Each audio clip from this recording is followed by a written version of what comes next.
কলকাতা শহরে পর পর হেলে পড়া বহুতল বিপত্তি, কিন্তু কেন এমন অবস্থা? কারণ অনুসন্ধানে জি24 ঘন্টা। কলকাতা শহরের মাটি মূলত গঙ্গার পলি মাটি। কলকাতার মাটির চরিত্র নরম, জলাভূমি ভরাট করে তৈরি হয়েছে সল্টলেক নিউ টাউন, আর এই জলাভূমিতেই গড়ে উঠেছে মুকুন্দপুর, পঞ্চশায়র। এই গঙ্গার পলিমাটির ওপরে যে স্তর রয়েছে তাতে বাড়ি, বড় বড় ভিত, একের পর এক বাড়ি, যেখানে দুতলা তিনতলার অনুমোদন রয়েছে সেখানে চারতলা পাঁচতলা বাড়ি উঠে যাচ্ছে। মুকুন্দপুর, পঞ্চশায়রের মতন একাধিক জায়গা, সেখানে বিশাল বিশাল ফ্ল্যাট বাড়ি। কিছু সতর্কতা মেনে চললেই এই বিপত্তি এড়ানো যাবে, এমনটাই বিশেষজ্ঞরা আপাতত মনে করছেন। তবে যে সতর্কতা মেনে এতদিন কাজ হয়নি সেই সমস্ত বাড়িগুলোর সমস্যা হচ্ছে। 5 তলার বেশি বাড়ি হলে 14 ফুট গভীর পাইল ভিত বাধ্যতামূলক, এটা বিশেষজ্ঞদের পরামর্শ ছিল। আদৌ সেই কাজ হয়েছে কিনা তা নিয়ে প্রশ্ন উঠছে। হাইরাজের ক্ষেত্রে আগেই পেশাদার সংস্থাকে দিয়ে সব খতিয়ে দেখে নিতে হবে, সেই বিষয়েও হয় কিনা তা নিয়ে প্রশ্ন রয়েছে।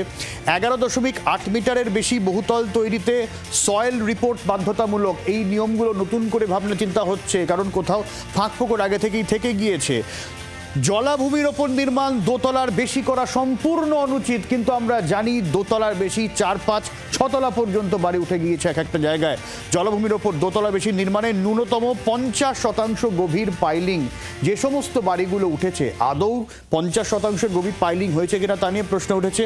গ্যারেজ বা ফাঁকা দেওয়ালবিহীন জায়গা আছে কিনা সেই সমস্ত ক্ষতি দেখতে হবে। বিশেষজ্ঞদের একের পর এক পরামর্শ আমাদের সামনে এসেছে।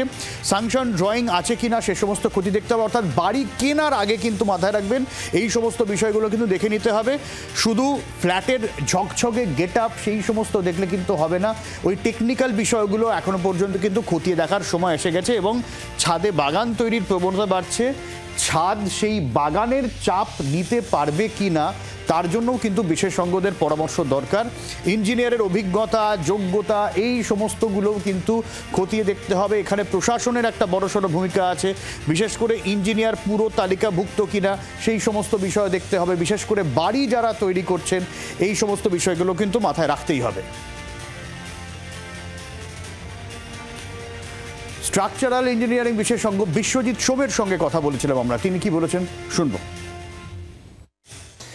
5 এবং 6 তলা বাড়ি করতে গেলে নর্মাল যে কনভেনশনাল ফাউন্ডেশন, অর্থাৎ 2 মিটার নিচে গিয়ে বা 5 ফুট নিচে গিয়ে আমি একটা কংক্রিটের স্ল্যাব মতো তৈরি করে, পকেট ফাউন্ডেশন বলে, তার উপরে বাড়ি করলাম। এটা কিন্তু কলকাতা শহরে 5 এবং 6 তলা বা 4-এর পর থেকেই ক্রিটিক্যাল করা কিন্তু খুব কঠিন। ইন্ডিভিজুয়াল প্রমোটার সে চায় কিছু পয়সা বাঁচাতে, তার ফলে যে আমায় দেখতে হবে যে এই কয়েকটা জিনিস দেখতে হবে। ছাদ এবং কতলা বাড়ি, যদি বাড়িটা 3 তলা বা বাড়িটা 10-12 তলার ওপরে হয় তাহলে কিন্তু চিন্তা করার খুব কারণ নেই। 10-12 তলার ওপরের বাড়ি তৈরি করতে গেলে যথেষ্ট মানে শক্তিশালী একটু ইঞ্জিনিয়ারিং ব্যাকগ্রাউন্ড বা ইনফ্রাস্ট্রাকচার না থাকলে এত বড় বাড়ি করা যায় না। সেই জন্য যখনই এটা 4-5 তলা বা 6 তলা হবে, এই ধরনের বাড়ি হবে, তখন কিন্তু যে ক্রেতা তাকে খুব সজাগ হতে হবে যে আমি যে বাড়িটা কিনছি তার সাইজ কিন্তু 4-5 তলা।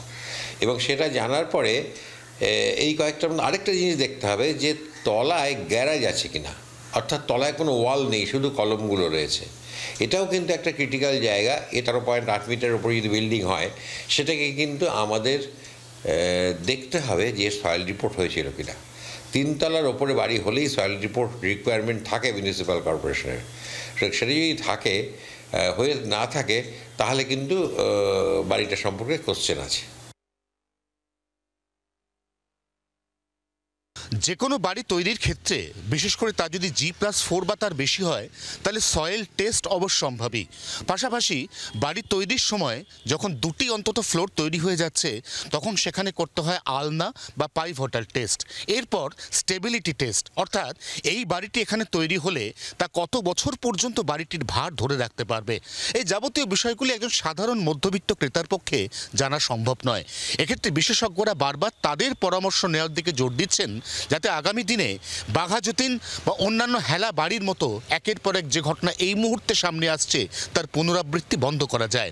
জি24 ঘন্টার জন্য ক্যামেরায় শুভ্রর সঙ্গে অয়ন, কলকাতা। বাঘাযতীনে বহুতল বিপর্যয়ের কারণ অনুসন্ধান হরিয়ানার বিশেষজ্ঞ সংস্থাকে ডেকে পাঠালো পুরসভা। বিল্ডিং আপলিফটিংয়ে বিশেষজ্ঞ সংস্থার পরামর্শ নিতে চলেছে কলকাতা পুরসভা। এবং বাঘাযতীনের হেলে পড়া বহুতলকে সোজা করার যে বরাত দেওয়া হয়েছিল একটি সংস্থাকে, সেই সংস্থা কি কি পদ্ধতি ব্যবহার করেছিল সেই সমস্ত বিষয় পুরসভা জানতে চায় বলে এখনো পর্যন্ত সেই খবর পাওয়া গিয়েছে। বাংলার আওয়াজ, বাঙালির আবেগ, জি 24 ঘন্টা।